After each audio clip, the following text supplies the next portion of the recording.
Hello everyone, আসসালামু আলাইকুম। আশা করি সবাই ভালো আছেন। আবারও স্বাগত জানাচ্ছি আমার নতুন একটি ভিডিওতে। কোরবানির জন্য আমি ধাপে ধাপে কয়েকবার করে পরোটা বানিয়ে রেখেছি। ১০-১৫টা করে ৪-৫ বার বানিয়ে রেখেছি।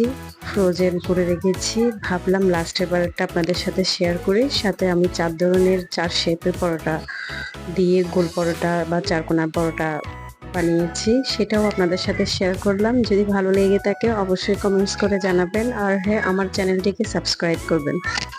আমি আমার মেজারমেন্ট কাপ নিয়ে ২ কাপ আটা নিয়েছি। দিয়ে দিলাম লবণ স্বাদ মতো আর সয়াবিন তেল দিয়ে দিলাম। দিয়ে শুকনো উপকরণগুলো ভালো মতো একটু মেখে নিলাম। তারপর আমি হালকা কুসুম গরম পানি দিয়ে একদম সফট একটা পরোটার ডো করে নেব আধা ঘন্টার জন্য। তারপর আমি রেস্টে রাখবো।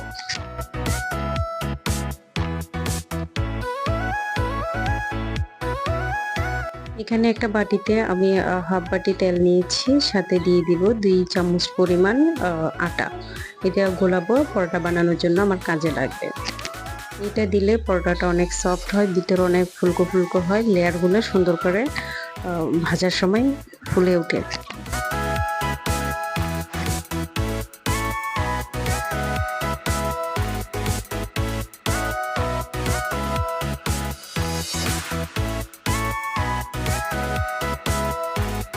আধা ঘন্টা রেস্ট থেকে নেওয়ার পর এখন আমি পরোটাগুলোকে ছোট ছোট আমি আমার সাইজের মতো করে লেচি কেটে নিব। আমার ২ কাপ আটা দিয়ে আমি বরাবর ১০টা পরোটাই বানাই। এটা আমার একটা মাপের হয়ে গেছে। আজকে আমি ২ কাপ দিয়েছি, তাই বরাবর একদম মেপে মেপে ১০টা করে আমি লেচি কেটে নিচ্ছি।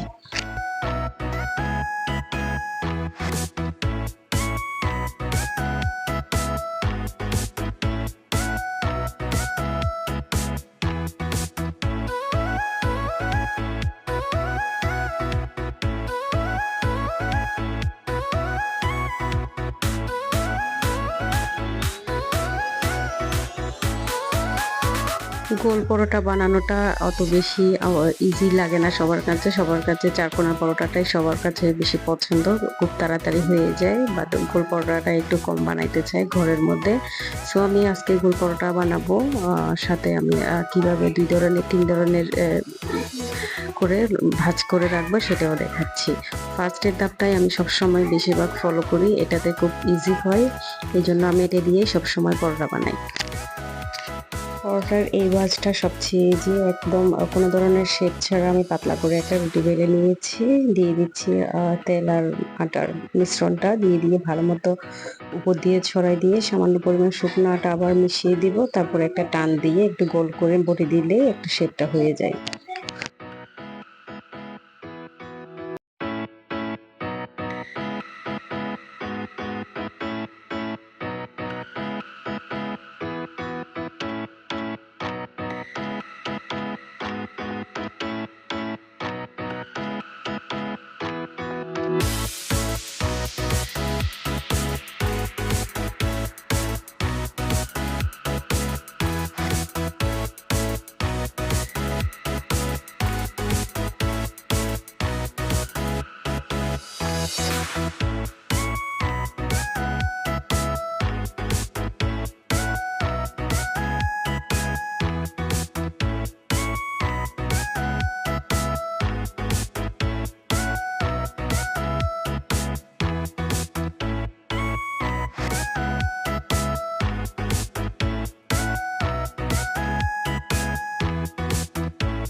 এই ভাঁজটাও খুব কমন একটা ভাঁজ, সবাই জানে, বাট একটু সময় সাপেক্ষ লাগে। এর আগেরটা থেকে একটু সময় সাপেক্ষ, বাট এটা তো পরোটা সুন্দর করে লেয়ারগুলো সুন্দর হয়, বাট এটা একটু সময় লাগে।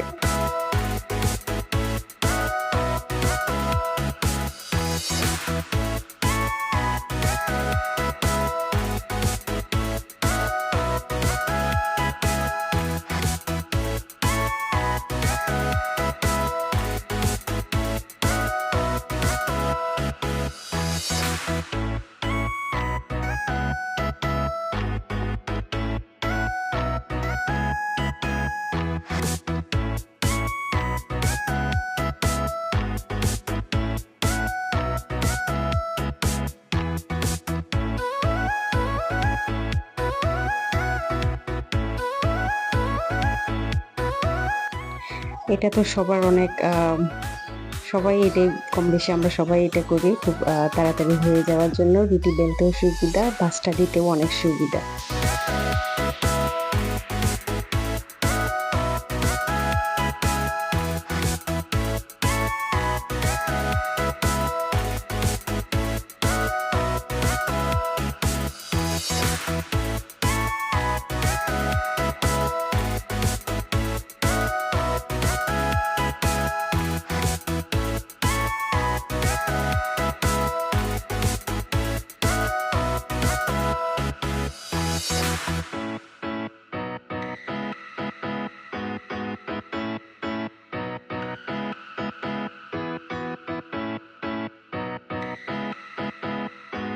এই বাক্সটা সচরাচর তেমন একটা ইউজ হয় না, তারপরও আমি দেখিয়ে দিলাম। বাট আমি করি না এটা, আমার কাছে এটা একদম ইজি মনে হয় না। আমার কাছে ফার্স্ট যে ডিজাইনটা করেছিলাম সেটাই সবচেয়ে ইজি মনে হয়। এটা জাস্ট আপনাদেরকে দেখানোর জন্য একটা করলাম।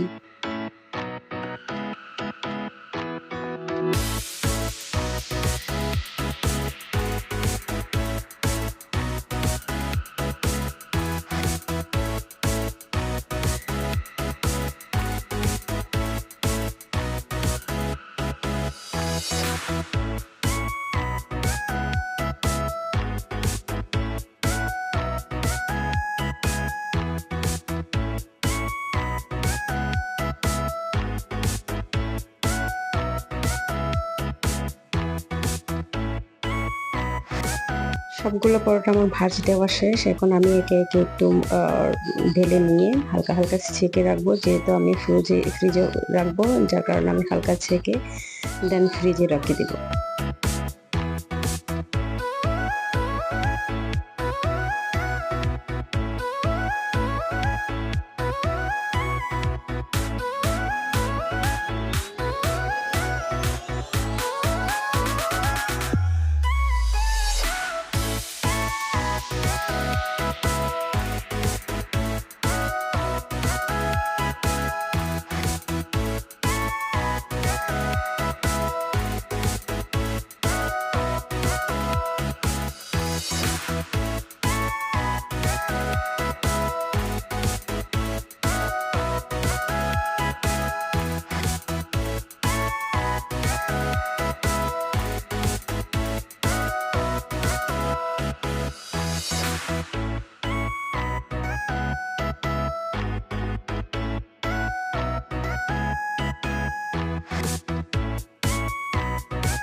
সবগুলো পরোটা আমার সেকা শেষ। ঠান্ডা হলে আমি ফ্রিজে রেখে দেব।